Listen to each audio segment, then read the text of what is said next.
Q&A to Council of Pleiadians, Sirians, and Arcturians. Shauna. Let's begin with the question about connecting to higher selves and being guided. A reader says, I do not think of it as by chance that I'm attracted to your messages and such material. But apart from blogs, websites and books etc., I do not have a direct way of communicating with higher dimensional beings. In the current situation, I want to have someone to guide me closely whenever I ask. But I'm just an ordinary human being with ordinary capabilities. I did not even begin to understand meditation until now. How can people like me get to know or meet their higher self and be guided? Sue. Okay, that's a great question. Everyone who is now talking and channeling to higher beings are normal people, and they did start off like people like you. And I started off like a normal person like you. The meditating is kind of a part of it, but you don't have to call it official meditating. Basically what that means is that you put aside. Now the Arcturians are telling me to answer this question. This is how I, as a normal person, started. What I did was to put aside a certain time that I would try to do, as many days as I could. I looked at my work schedule, put in as many of those days as I could, and I went into a room because my daughter had gone to school, so I finally had some time. And I went down there at the same time, same place. I gathered spiritual information and I read something spiritual for 15 or 20 minutes. Then I just closed my eyes and relaxed. When I closed my eyes and relaxed, I just allowed different thoughts and experiences to come into my mind.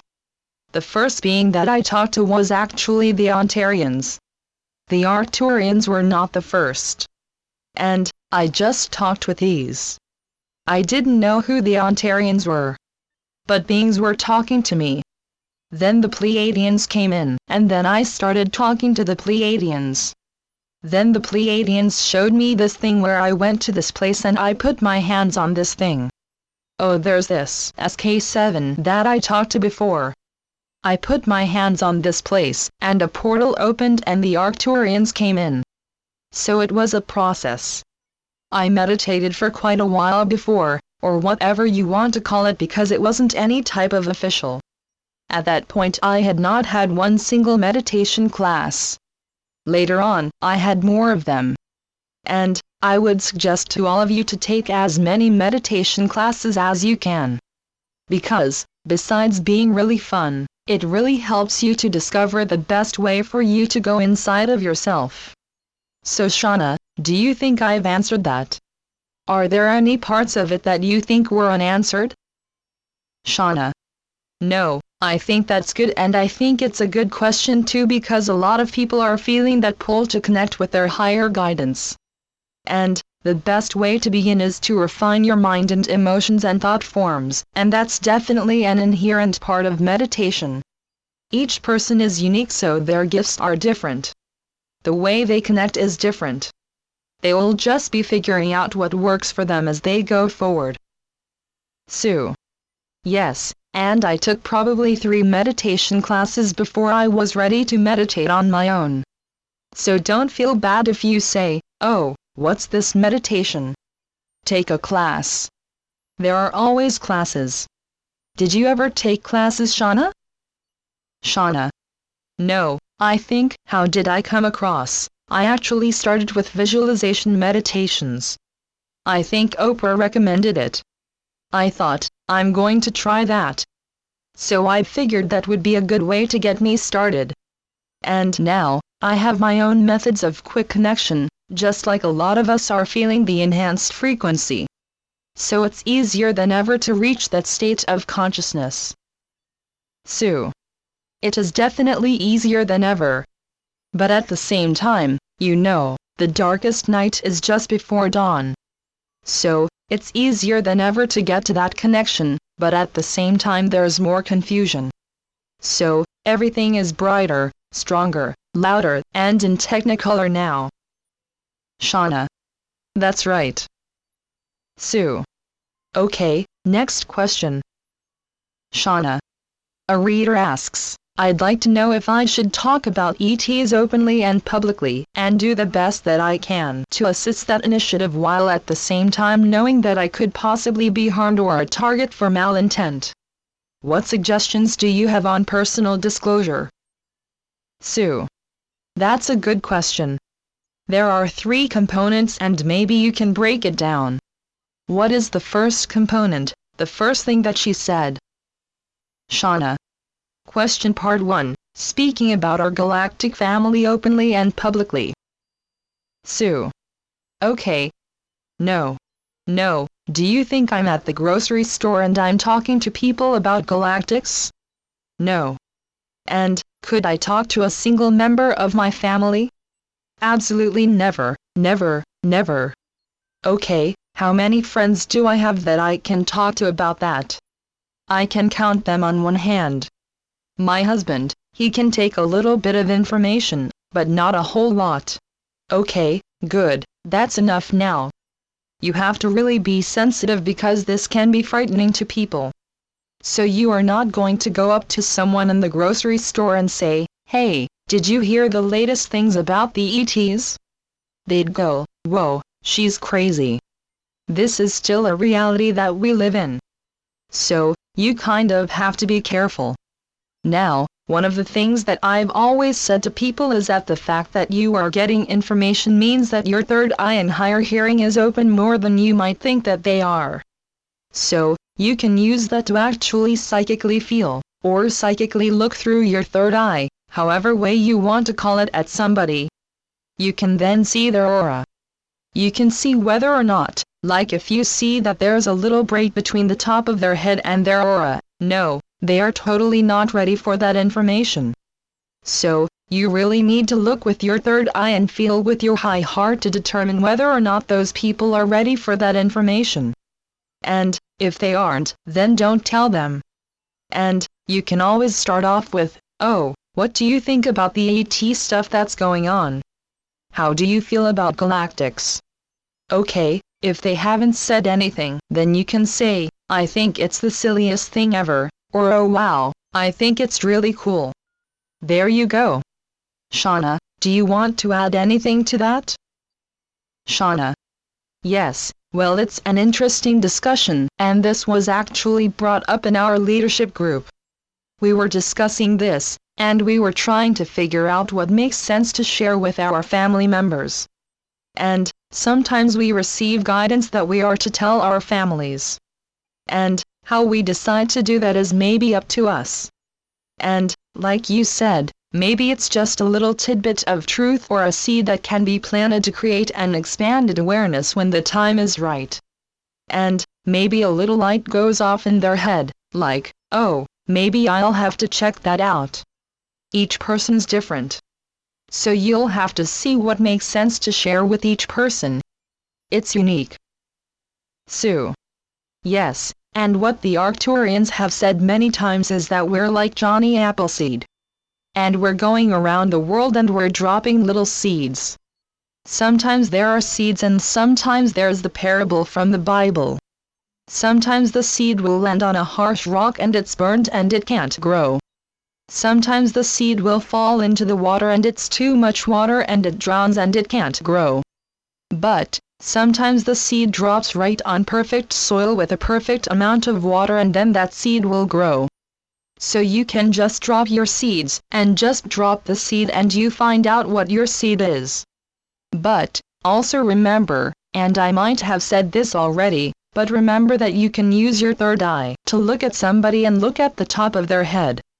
If there's a little disconnect between the energy field above their head and their actual head, they're not ready yet.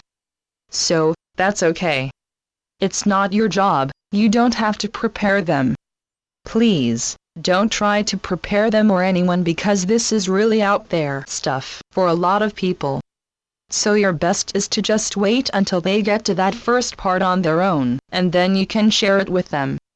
What do you think about that, Shauna? Shauna. Each person, if they're ready and willing, will be open when the time is appropriate. Everybody has their own awakening schedule, and if it's not their time, eventually that will happen, but it's not for us to impose that information on others. just have a sense that they are ready to have a little boost of information, and that's where we can assist. Sue. Sometimes, and I can remember one time I was in a dock in Northern California. It seemed like a pretty redneck place, and this person yelled out across the dock some spiritual thing about spaceships. I turned around and thought, wow, I would never, in a million years think that somebody like this, but, he was a fisherman. He was a fisherman and he's out with nature all day long. So, it depends, you never can tell. Sometimes you're surprised by the people that are really interested in this. Shauna.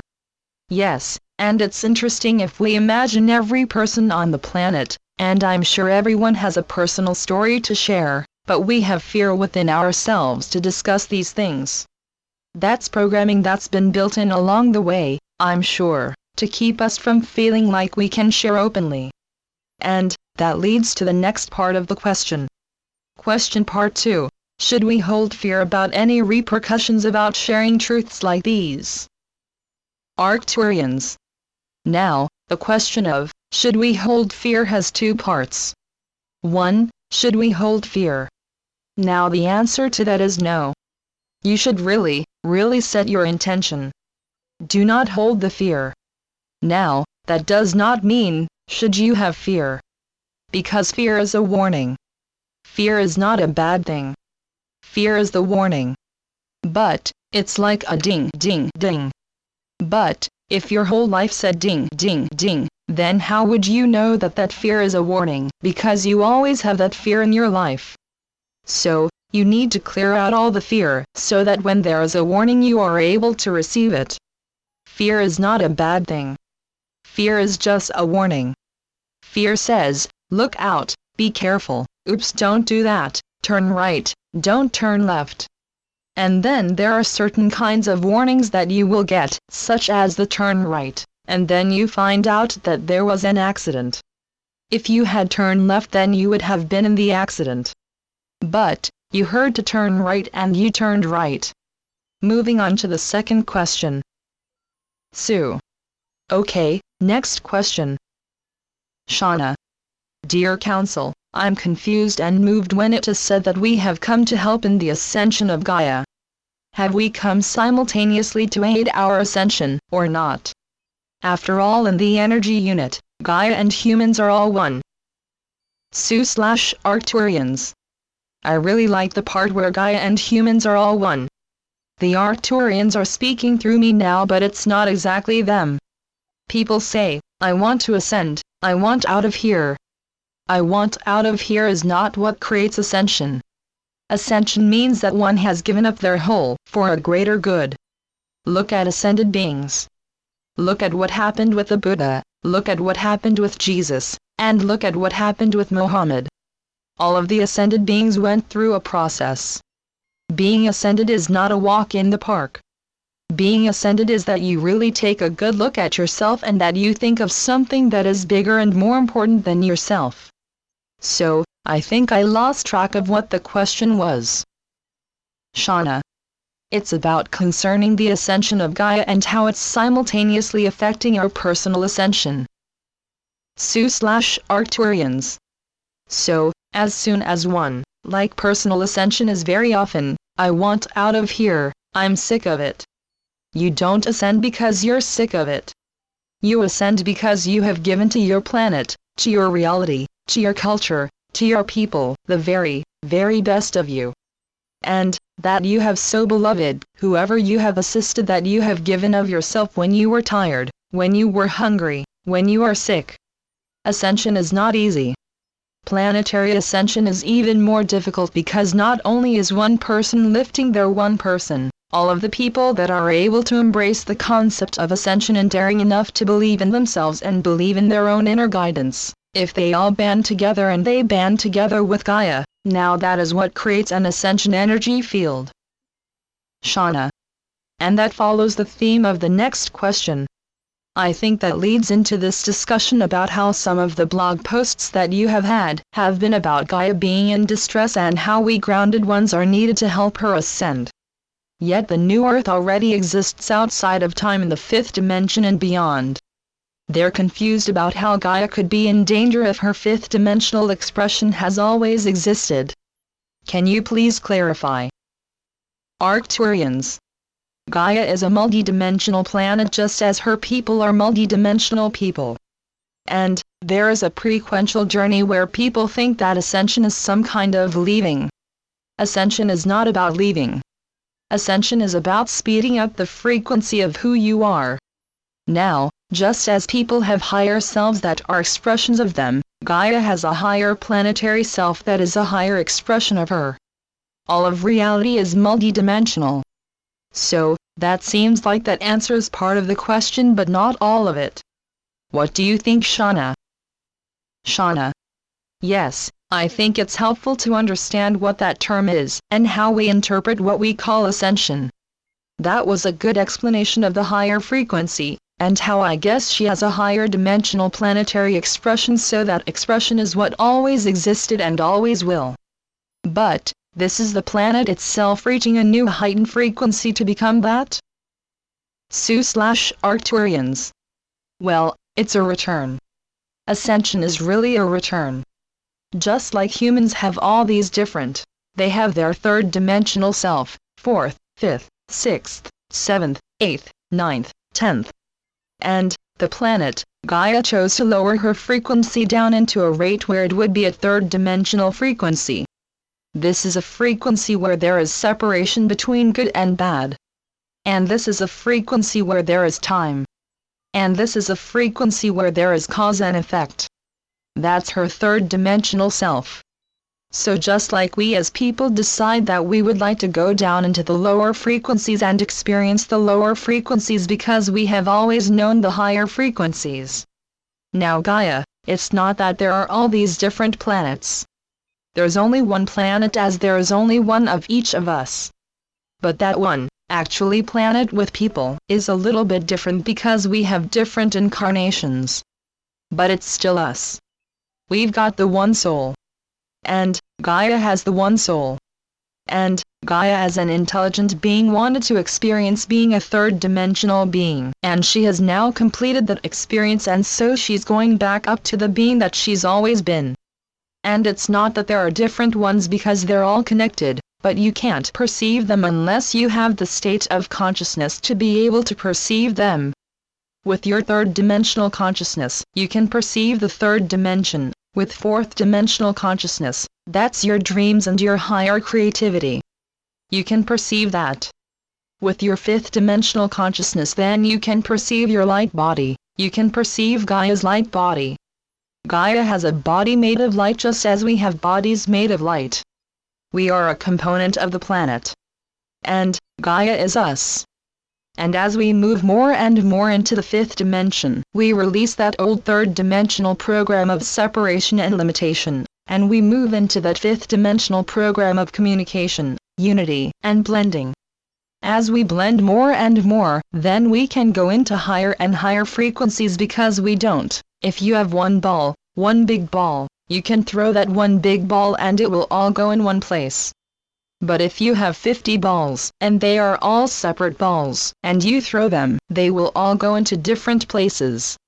But, if you take all of the 50 balls and put them in one big ball, they are all going to go to the same place. What do you think of that? That's kind of a unique analogy. Shauna. Yes, when I think, it's an important point about the microcosm and macrocosm.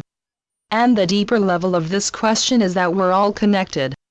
Out of curiosity, what if we, all as a collective, even what we call light workers who are working for the advancement and the evolution of humanity, what if we said, no thanks, we don't want to play that game? What if we all said that? Would there truly be a danger of not returning to that higher state of consciousness? Sue. Well, definitely the ones that said that.